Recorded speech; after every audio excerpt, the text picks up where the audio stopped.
Hello दोस्तों, कैसे हैं आप सब। हमारी कहानियाँ देखने के लिए हमारे चैनल को सब्सक्राइब कीजिए और हाँ, बेल आइकन दबाना मत भूलिएगा।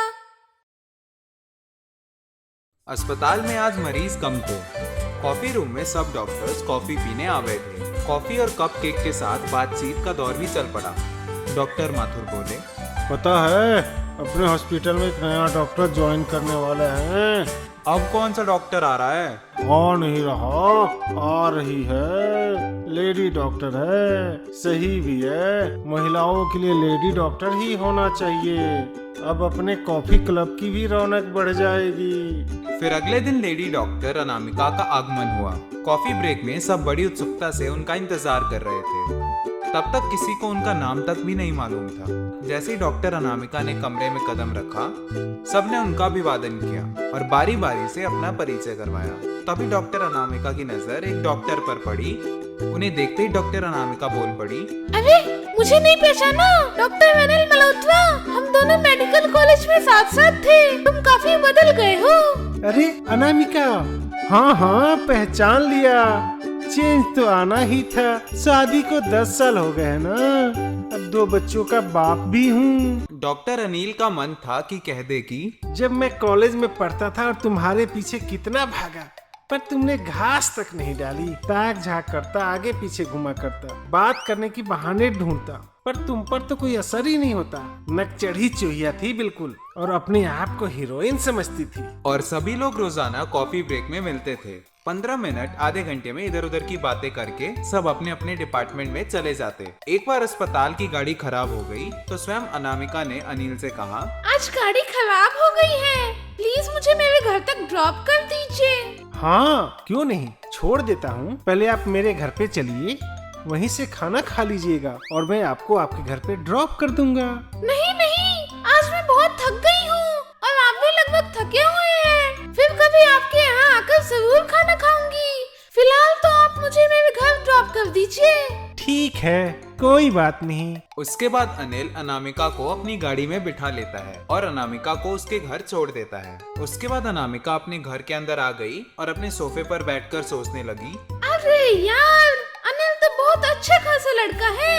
मैंने कितना इग्नोर किया था उसे कॉलेज के वक्त। खैर अब वेल सेटल्ड है, शादी हो गई है, बच्चे भी हैं, अच्छी लड़की मिली होगी। हमारे यहाँ तो डॉक्टर की हैसियत बहुत अच्छी मानी जाती है। हाँ, एक दिन उसके बीवी बच्चों को जरूर जाके देखूंगी। एक दिन बहुत तेज बारिश हो रही थी और मरीजों की भी भारी भीड़ लगी हुई थी। काम निपटाते निपटाते काफी रात हो गई तो अनामिका ने रेस्टोरेंट में फोन किया, भैया जी डिनर मिल जाएगा क्या? बहन जी इस समय खाना तो नहीं मिल पाएगा क्योंकि बारिश बहुत तेज हो रही है। लगता है कि आज भूखे पेट ही सोना पड़ेगा।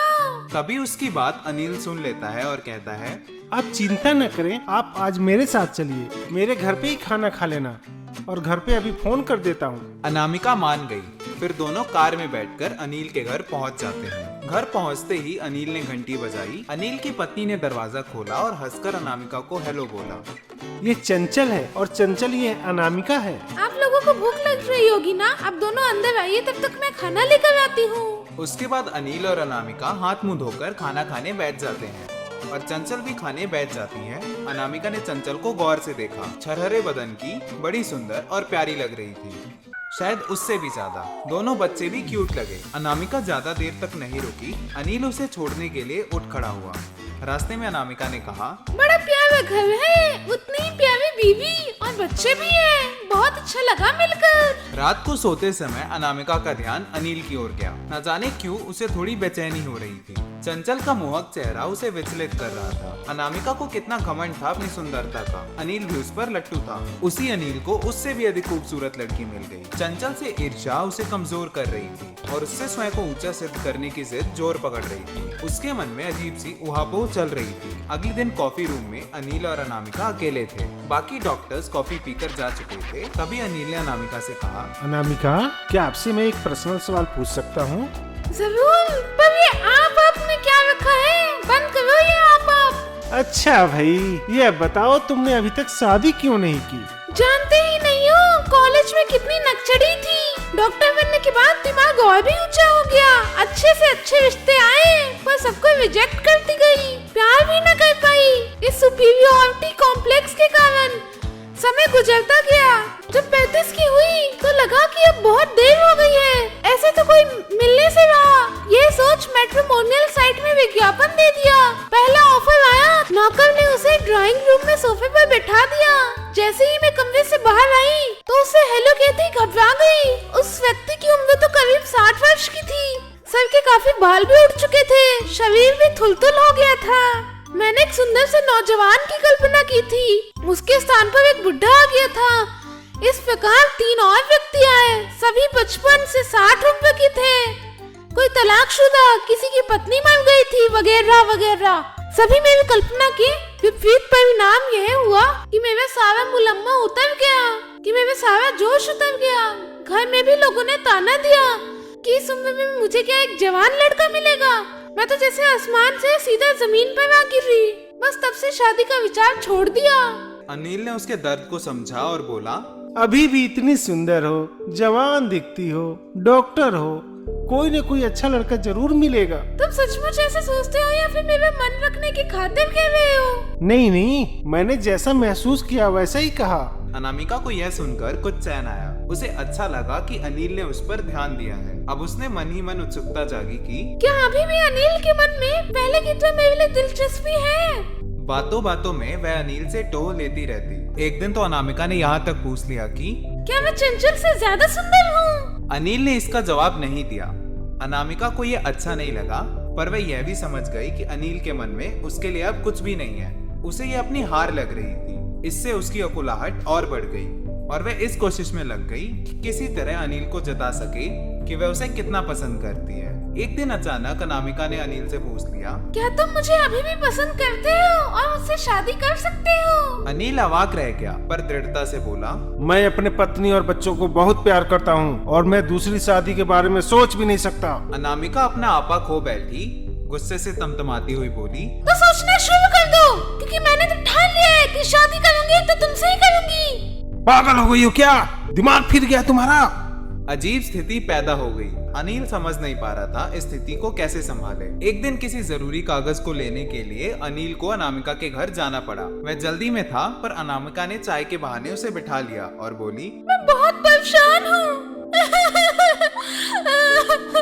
और जोर जोर से रोने लगी। थोड़ी शांत हुई तो अनिल ने परेशानी का कारण पूछा। मेरे मन में बहुत ही दिनों से एक उपद्रव चल रहा है। बहुत सोचने के बाद मेरे पास इससे बचने का 2 ही रास्ते हैं, एक मेरे हाथ में, एक तुम्हारे हाथ में। मेरे हाथ में? हाँ, अगर तुम मुझसे शादी कर लेते हो तो मेरी सारी परेशानी दूर हो जाएगी। अनिल एकदम से बोला, असंभव है, मैं ऐसा बिल्कुल नहीं कर सकता हूँ और ना करूँगा।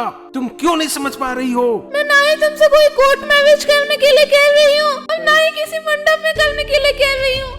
मैं तो बस यही चाहती हूँ कि मेरे मांग में तुम्हारे नाम का सिंदूर भर सकूं। तुम पर शादी का कोई जिम्मेदारी नहीं डालूंगी और ना ही किसी को ये बताऊंगी कि मेरे मांग में जो सिंदूर है वो तुम्हारा है। तुम जैसे मुक्त हो वैसे ही रहोगे।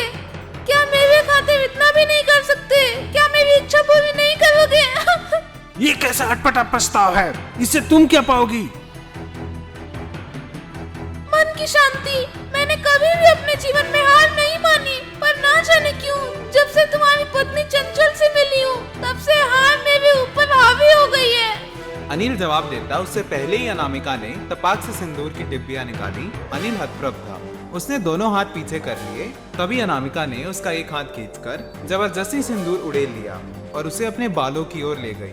अनिल को संभलने का समय ही नहीं मिला और सिंदूर अनामिका के बालों में छिटक गया। तभी अनिल घर से बाहर निकल गया। अगले दिन जब सब डॉक्टर्स ने अनामिका के मांग में सिंदूर देखा तो चौंक गए। पूछा, डॉक्टर अनामिका, आपकी शादी हो गई क्या और कब? कल शाम को। लड़का पहले से ही तय था, अतः फटाफट सब हो गया। सब कुछ यथावत चलता रहा। अनिल और अनामिका एक दूसरे से कतराते रहे, पर किसी को भी संदेह नहीं हुआ कि उनके बीच कुछ हुआ है। एक दिन वह अनिल की अनुपस्थिति में उसके घर चंचल से मिलने जरूर गई थी। चंचल ने उसे बधाई दी, पर और कुछ न पूछा और न ही कहा। उसे लगा कि वह उसके मकसद में कामयाब हो गई है। उस दिन कॉफी रूम में हमेशा की तरह सब बैठे थे। अचानक अनिल के सीने में दर्द उठा और वे नीचे गिर गया। सभी डॉक्टर्स वहीं पर मौजूद थे। जांच करने पर पता लगा कि उसे दिल का दौरा पड़ा है और वह बहुत ही सीरियस है। तुरंत इमरजेंसी में ले जाया गया, जहां पर सारी सुविधाएं उपलब्ध थी। पर होनी को कुछ और मंजूर था। डॉक्टरों की तमाम कोशिश के बाद भी अनिल को बचाया ना जा सका। सब बेहद दुखी थे। किसी ने भी नहीं सोचा था कि अनिल जैसे स्वस्थ व्यक्ति की दुर्घटना हो सकती है। अनिल का शव एम्बुलेंस में उसके घर लाया गया। अनामिका अपनी गाड़ी से पहुंचते ही अंदर चंचल के पास गई। चंचल का रोते रोते बुरा हाल हो गया था। अनामिका उसके गले लगकर बहुत रोई, फिर थोड़ा संभल कर बोली, मुझे तुमसे कुछ कहना है। मुझे मालूम है कि तुम क्या कहना चाहती हो। इसकी जरूरत नहीं है, क्योंकि अनिल ने मुझे सब बता दिया था। तुम्हारी मांग के सिंदूर ना अनिल के लिए कोई मायने रखता है और ना ही मेरे लिए, और ना ही तुम्हें पत्नी का दर्जा दिया था उसने। अनिल ने हमेशा मेरे और अपने संबंधों की गरिमा और विश्वास को सबसे ऊपर माना था। तुमने जो किया उसमें अनिल की कोई भी भूमिका नहीं है और ना ही कोई भागीदारी। तुम्हारे जुनून ने तुम्हें जीतने की बजाय हराया है। अब मेरी तुमसे एक ही प्रार्थना है कि यहाँ बेमुआनी का सिंदूर पोंछने और चूड़ियां तोड़ने का कोई नाटक नहीं करना। तुम्हारे सासुराल से जहाँ एक हमारे परिवार की प्रतिष्ठा को धक्का पहुँचेगा, वहीं दूसरी ओर अनिल की आत्मा को भी कष्ट पहुँचेगा। तुम्हारी अंतरात्मा में भी तुम्हें हमेशा कचोटता रहेगी और चैन से जीने नहीं देगी। मेरे मन में तुम्हारे लिए कोई कटुता नहीं है, बल्कि तुम्हारे लिए सहानुभूति है। और चंचल ने अनामिका का हाथ प्यार से थाम लिया। अनामिका की आंखों में अविरल अश्रुधारा बह रही थी। लगता है कि आंसुओं के साथ उसका अहम और जुनून भी बह गए थे। वह चंचल के गले लग रोती रही, फिर बड़े बूढ़ों की तरह प्यार से उसका सिर सहलाकर बोला, तुम जीत कर भी हार गई। दोस्तों, अगर आपको ये कहानी पसंद आई तो चैनल को सब्सक्राइब कर ले, बेल नोटिफिकेशन दबा लें तथा वीडियो को लाइक करके अपना फेवरेट पार्ट जरूर बताएं। धन्यवाद।